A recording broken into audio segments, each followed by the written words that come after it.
Hey guys, Nthefastlane here. In this video, we're going to be cleaning and repairing the CV axle. Alright, so the first thing you're going to want to do, it's going to come off like this. You're going to cut this clamp off right here with a pair of dikes. Just cut it off. Try not to damage the boot. And then you're going to pull the inner hub out, and you're going to have these bearings that sit like this. There's going to be 3 of them. And there's going to be all kinds of grease. So make sure you dump the grease out, spray it with some cleaner, and get all that grease out of there. If the boot's bad, they sell them at AutoZone. So you can replace that, but we're going to show you how to repack it and then clamp it together with the special type of clamp. Now we're just going to spray a little bit of brake cleaner on the rag and just going to wipe around the boot, clean it up, make sure we get all this cleaned up. Here's what you're going to get to do the job.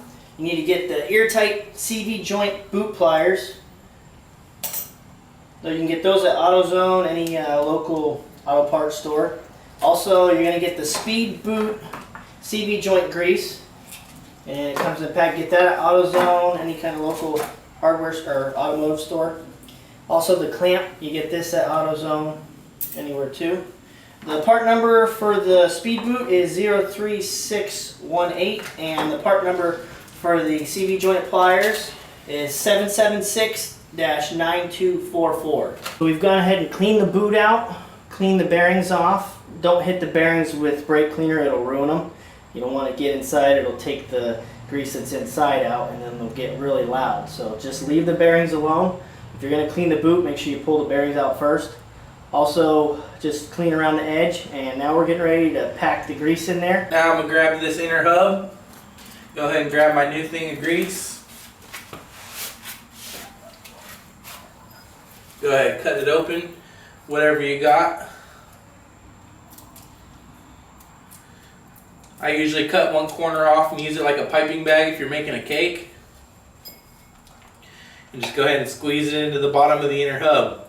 That way when you press the bearings into it, it has no choice but to go through that grease. And you just squeeze out as much as you can. These little bags come with just enough to do one side individually. You just squeeze out what you can. Get as close as you can to it. Squeeze it out in there, and then you're all set. I give it a little tap, get the grease to settle to the bottom of it. Should look like that. Have a nice little bit of grease in it. And you just turn it upside down, won't fall out. It's packed in there pretty good. And then go ahead and just slide it over. Give it a little bit of a jiggle.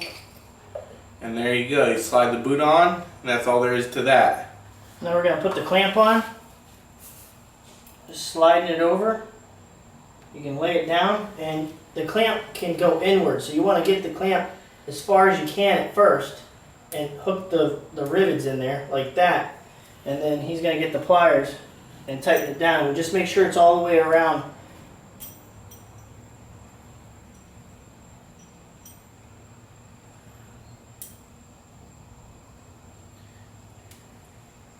And one good pull